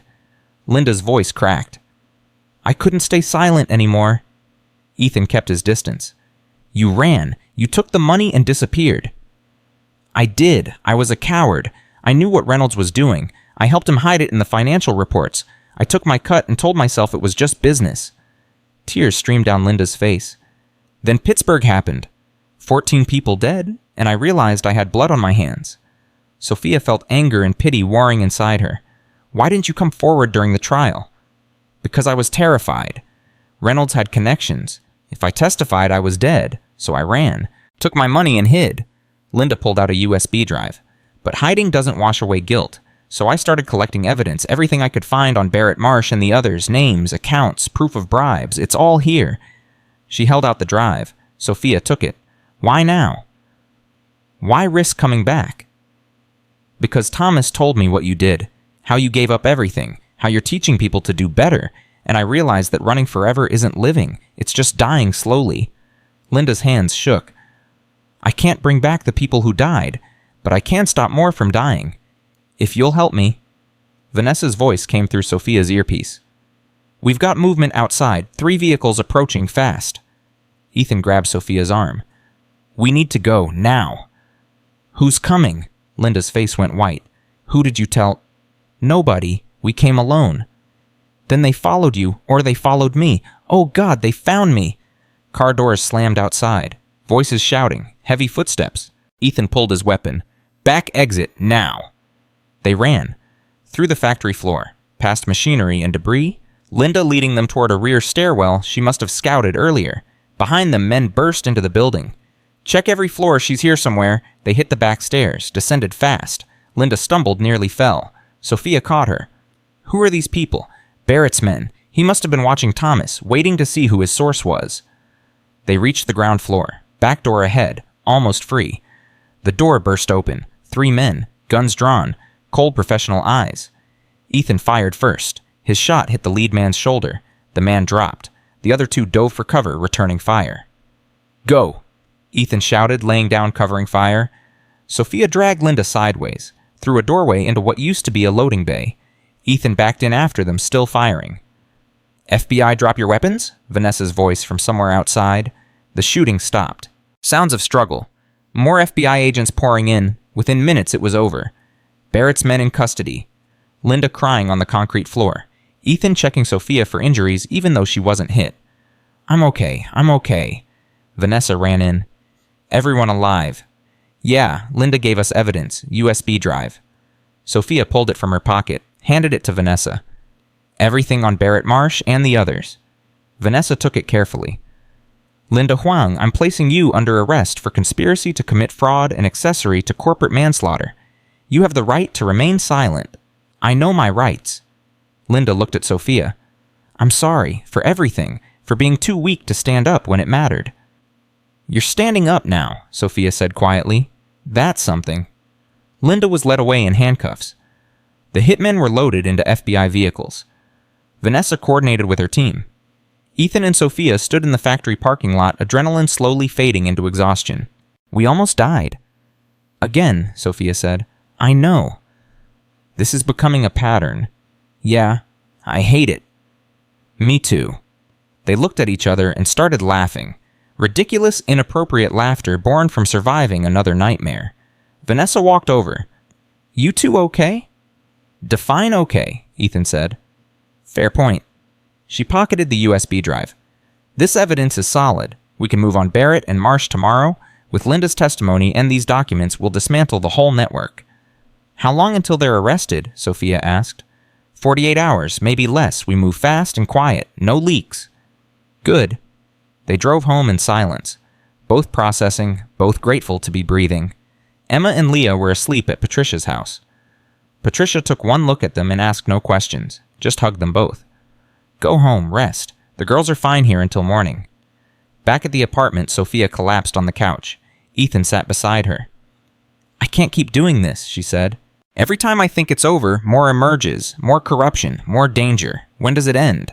When we've cleaned out all the rot, however long that takes. I'm tired, Ethan. So tired. He pulled her close. I know, but you're also the strongest person I've ever met. You'll get through this. What if I don't want to be strong anymore? What if I just want to be normal? Then we find normal, together, after we finish this. She looked up at him. Promise. Promise. 2 days later, federal agents arrested State Senator Michael Barrett at his office. Douglas Marsh was taken into custody at his home. 6 other officials connected to the network were charged with bribery, corruption, and conspiracy. The news exploded. Reynolds' corruption network finally exposed. Hero CEO brings down political mafia. FBI credits Grant and Ward for breaking case. Sophia did one interview, just one, with Thomas Voss, who'd started the investigation. Mrs. Grant? You've now been responsible for exposing 2 major corruption cases. How does that feel? Exhausting, necessary, incomplete. Incomplete? Because for every person we catch, there are others we don't. Systems that enable corruption, cultures that reward profit over people. This won't stop until we change how business operates at a fundamental level. Is that what the Phoenix Response Center is trying to do? It's what we're doing. Present tense. One student at a time. One company at a time. Teaching people that safety isn't optional, that ethics aren't negotiable, that human life is worth more than quarterly earnings. Do you think you'll succeed? Sophia smiled, tired but genuine. Ask me in 20 years. The interview went viral. Millions of views. The Phoenix Response Center's waiting list tripled overnight. Donations poured in. Companies that had ignored them suddenly wanted partnerships. We can't handle this volume, Ethan said, looking at the flood of applications. Then we expand. Again? With what resources? We'll find them. We always do. Over the next 6 months, they opened 3 satellite locations, hired 40 new instructors, trained over 1,000 students, partnered with labor unions, corporations, and government agencies. The work was relentless. 16-hour days, constant travel, endless meetings. But it was working. Accident rates dropped at companies that sent employees through their training. Workers reported feeling empowered to speak up about safety concerns. Executives started viewing safety as an investment rather than a cost. Change was happening. Slowly. Imperfectly. But happening. One evening, Sophia came home to find Ethan cooking dinner while Emma and Leah did homework at the kitchen table. Normal domestic chaos. The kind she'd never had time for before. Hey, Ethan said, kissing her hello. How was the university meeting? Good. They want to create a degree program based on our curriculum. Full accreditation. That's amazing. Yeah. She collapsed into a chair. Also terrifying. We're responsible for training the next generation of safety professionals. You'll do great. You always do. Emma looked up from her math. Mom, can I ask you something? Sure, sweetheart. Do you ever regret it, giving up being CEO, all the money and stuff? Sophia thought carefully. Sometimes I miss certain things, the resources, the ability to make big changes quickly, but no, I don't regret it. Why not? Because being CEO meant I was always chasing the next achievement, the next milestone. I never stopped to appreciate what I had. Now I stop. Every day. I see you, I see Leah, I see Ethan, I see the students whose lives were changing. That's worth more than any quarterly report. Emma smiled. Good answer. Thanks. How's your math homework? Terrible. Can Ethan help me? I'm making dinner. Math can wait, Sophia said, taking the spatula from him. Help your daughter. I've got this. Ethan sat with Emma, working through algebra problems. Leah abandoned her science worksheet to help Sophia cook, which mostly meant stealing vegetables and asking a million questions. This was life. Messy and loud and imperfect and beautiful. Later, after the girls were asleep, Sophia and Ethan sat on the balcony. Their ritual now, end of each day, just the two of them processing everything. Ethan, can I tell you something? Always. I'm happy, really truly happy, for the first time in my adult life. He took her hand. Me too. Even with all the chaos, all the danger, all the work.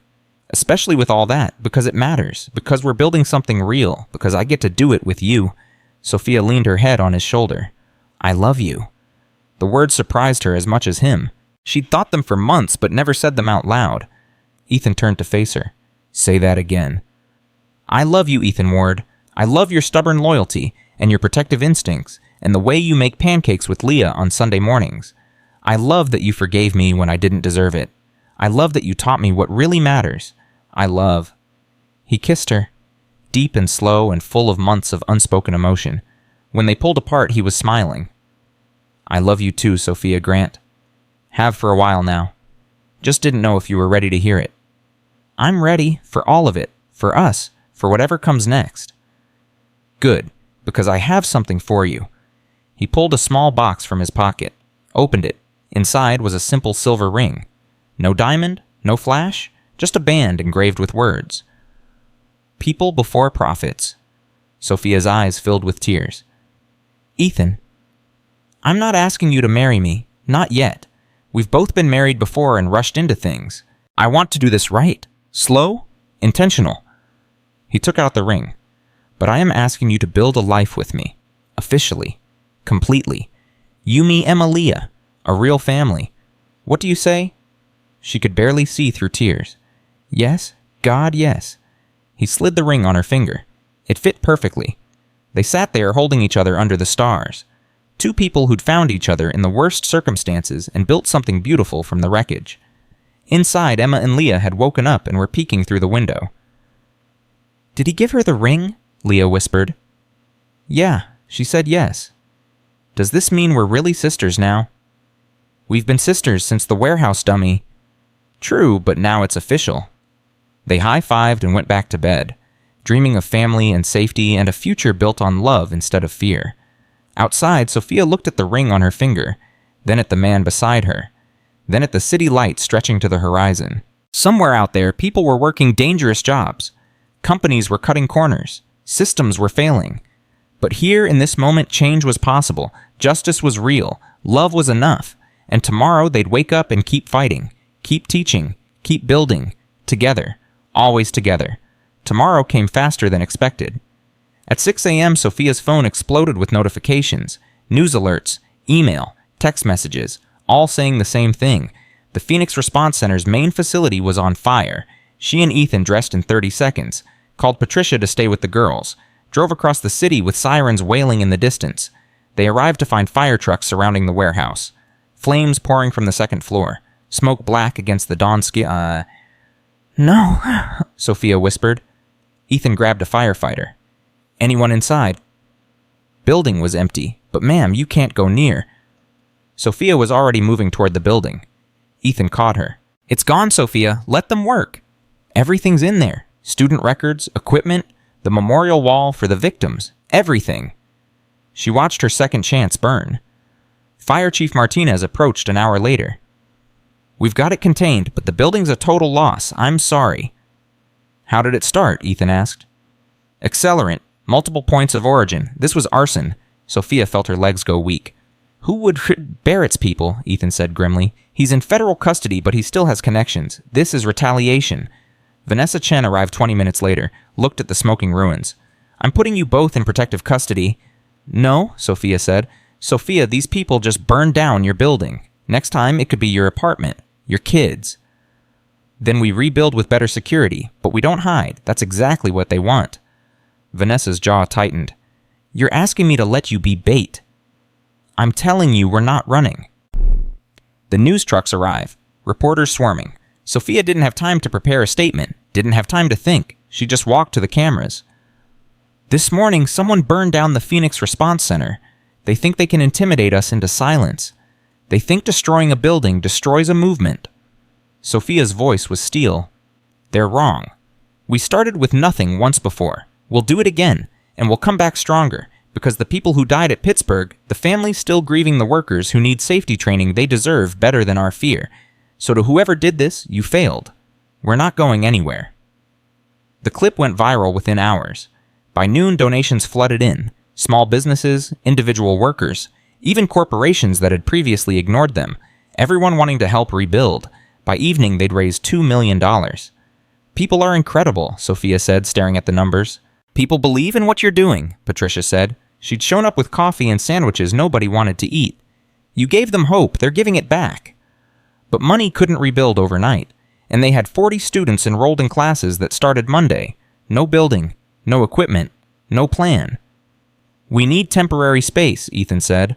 Somewhere we can teach while we rebuild. Where every facility we've looked at takes months to lease and outfit. Emma spoke up. She and Leah had insisted on coming after school. What about a church? Everyone turned. Churches have big rooms, Emma continued, and they're usually empty during the week. Maybe one would let you teach there temporarily. Sophia looked at her daughter. That's actually brilliant. By midnight, they'd contacted 20 churches. 17 said yes immediately, offered their community centers, gymnasiums, basements, whatever space they had. Monday morning classes resumed. Not in one building, but in 7 churches across the city, students traveling between locations, instructors setting up equipment in borrowed spaces, chaotic and imperfect but functioning.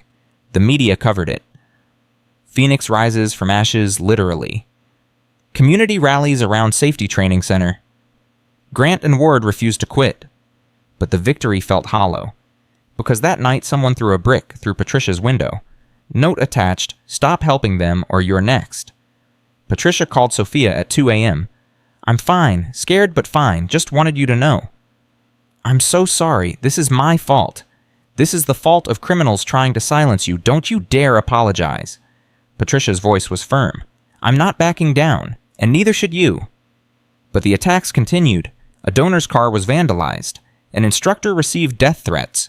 One church withdrew their offer after someone spray-painted threats on their door. Ethan found Sophia at 3 a.m. staring at the ceiling. Can't sleep. People are getting hurt because of us. People are getting hurt because bad people want to keep doing bad things. He sat beside her. This is what fighting back looks like. It's ugly, it's scary, but it's necessary. What if someone dies? What if Barrett's people escalate and we lose? Then we deal with it, together, but we don't stop.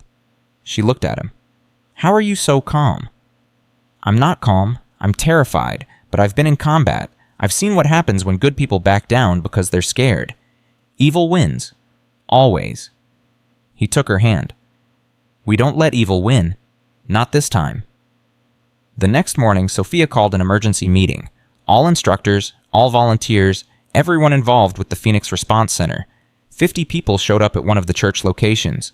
Worried faces, tense shoulders, fear in the air. I know you're scared, Sophia began.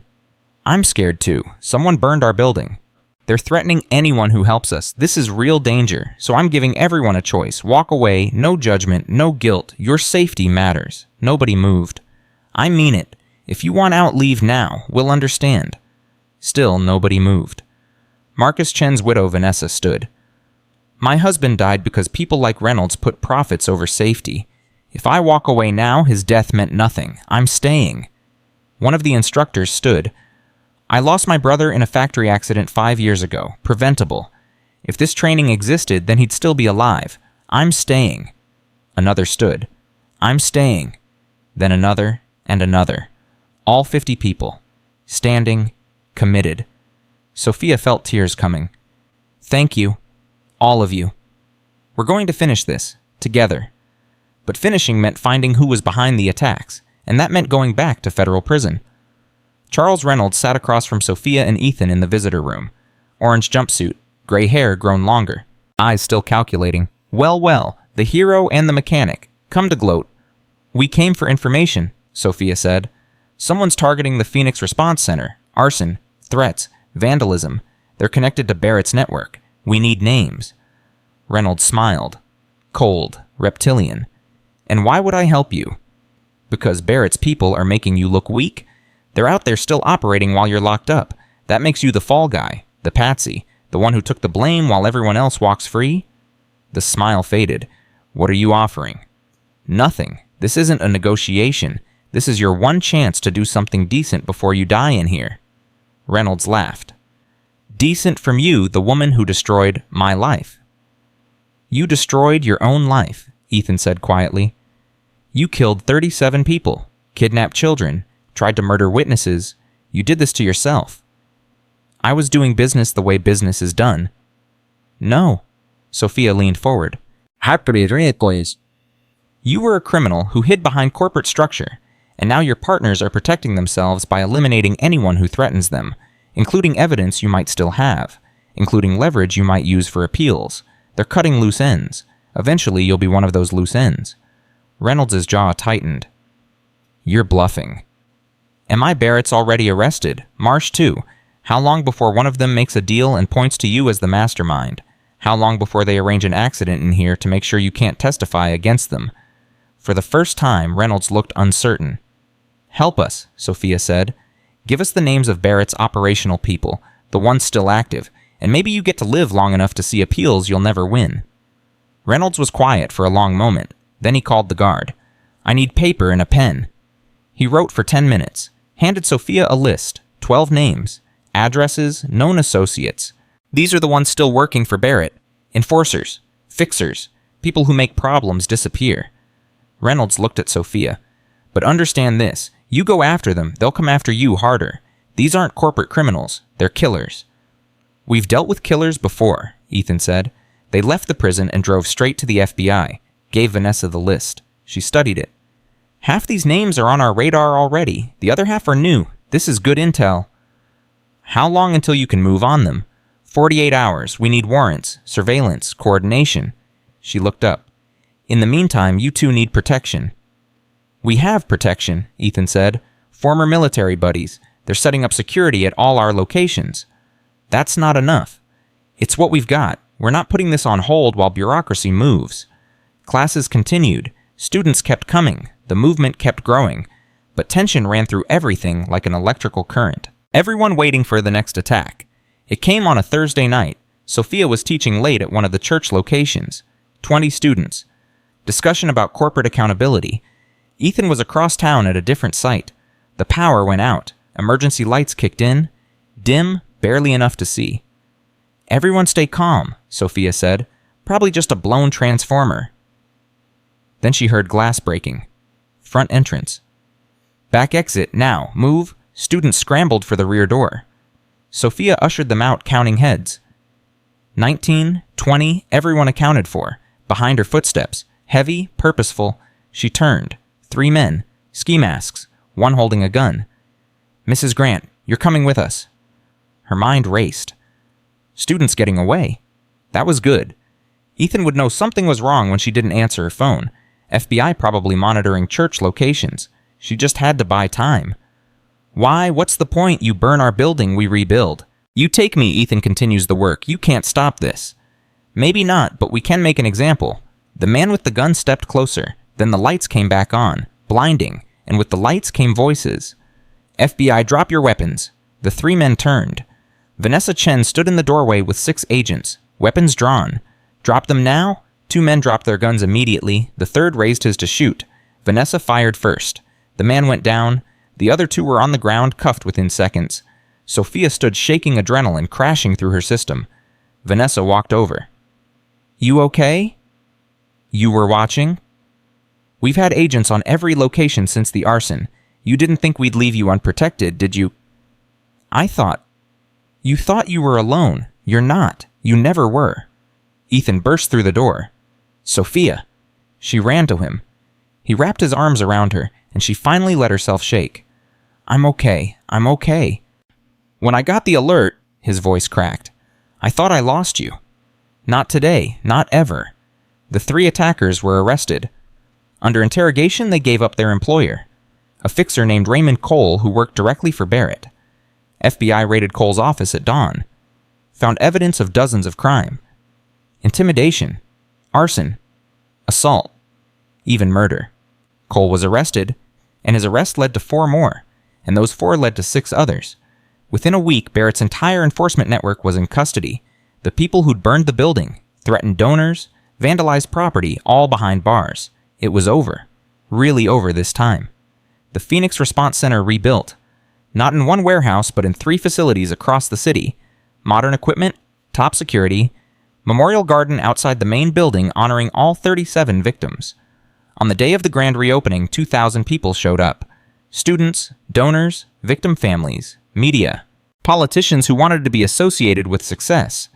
Sophia stood at the podium looking at the crowd. Ethan beside her. Emma and Leah in the front row. A year ago, I stood in a different building and made a promise. We would change how business values human life. We would teach safety not as policy, but as principle. We would honor the people who died by making sure no one else did. She paused. We've trained over 2,000 students, partnered with 50 corporations, seen accident rates drop 40% in companies that embrace our methods. But the number that matters most is this 0. 0 preventable deaths among our partner organizations in the past year. The crowd erupted in applause. We didn't do this alone. Vanessa Chen and the FBI kept us safe. Patricia Reeves and hundreds of volunteers built this place with their own hands. Marcus Chen and 36 others gave their lives so we'd learn what matters. And Ethan Ward, her voice caught. Ethan taught me that being right means nothing if you're not brave enough to stand up for it. She turned to him, which is why I'm asking him a question I should have asked months ago. She pulled out a small box, opened it. Inside was a simple silver band matching hers. Ethan Ward, will you marry me? The crowd gasped. Ethan's eyes went wide. You're supposed to ask that in private, he said. I'm done doing things the traditional way, so what do you say? He laughed, pulled her close, kissed her in front of 2,000 people. Yes, obviously yes. The crowd went wild. Emma and Leah were crying and cheering. Vanessa was grinning. Patricia was dabbing her eyes. After the ceremony, after the speeches and celebrations and photos, the 4 of them stood in the memorial garden. Quiet, finally. Emma read the names on the wall. Marcus Chen, Sarah Rodriguez, David Thompson. 37 names, 37 lives. Do you think they know, she asked, that we're doing this for them? I think they know, Sophia said, and I think they're proud. Leah placed a paper crane at the base of the memorial. She'd been making them for months, 1 for each victim. Miss Chen taught us in school. She said in Japan if you fold 1,000 cranes, you get a wish. What did you wish for? Emma asked. That no more kids lose their parents because of work accidents. Leah looked up at her dad. Is that a good wish? Ethan knelt beside her. That's the best wish I've ever heard. They stood together in the garden as the sun set. A family built from tragedy. A movement born from loss. A future created from refusing to accept that profit mattered more than people. 6 months later, Sophia and Ethan got married. Small ceremony, just family and close friends. Emma and Leah as co-maids of honor. Vanessa officiated. The vows were simple. I promise to value people over everything else. I promise to stand with you no matter what comes. I promise that our family, all 4 of us, comes first. Always. They honeymooned for exactly 3 days before work called them back. A factory in Ohio wanted training. A union in Michigan requested consultation. A college in Oregon wanted to license their curriculum. The Phoenix Response Center expanded to 12 cities, trained 10,000 students, changed policy at the federal level, became the gold standard for workplace safety education. But the real measure of success wasn't numbers. It was the engineer who spoke up about faulty equipment because she'd been trained to. The manager who shut down production rather than risk worker safety because he'd learned it was the right thing. The CEO who restructured her entire company around the principle that people before profits wasn't just a slogan, it was the only way forward. 5 years after that night in the parking garage, Sophia stood in front of Congress testifying about workplace safety reform, new legislation that would make safety training mandatory, that would hold executives personally liable for negligence, that would finally value human life the way it should have been valued all along. Some will say this is anti-business, she concluded. They'll say safety costs too much, hurts profits, slows growth. But here's what I know: Marcus Chen's children grew up without a father because someone decided quarterly earnings mattered more than proper equipment maintenance. That's not business. That's murder dressed up in corporate language, and it stops now. The bill passed. That night, Sophia came home to chaos. Emma practicing for her college audition, Leah building a science project that seemed to involve way too much baking soda, Ethan cooking dinner while simultaneously helping with homework. "How was Congress?" he asked, kissing her hello. "Exhausting, triumphant. We won." "I know, watched it live. You were incredible." Emma looked up from her sheet music. "Mom, does this mean you're famous now?" "God, I hope not. Famous is exhausting." "Too late. You're definitely famous." Leah showed her phone. Social media was exploding with clips of Sophia's testimony. "Great, just what I wanted." But that night, after dinner and homework and the girls finally asleep, Sophia sat with Ethan on their balcony. Same ritual, different apartment, same love. "You know what I realized today?" she said. "What?" "That parking garage was the worst and best thing that ever happened to me. I almost died, but I finally learned how to live." Ethan pulled her close. "Same. Getting fired destroyed me.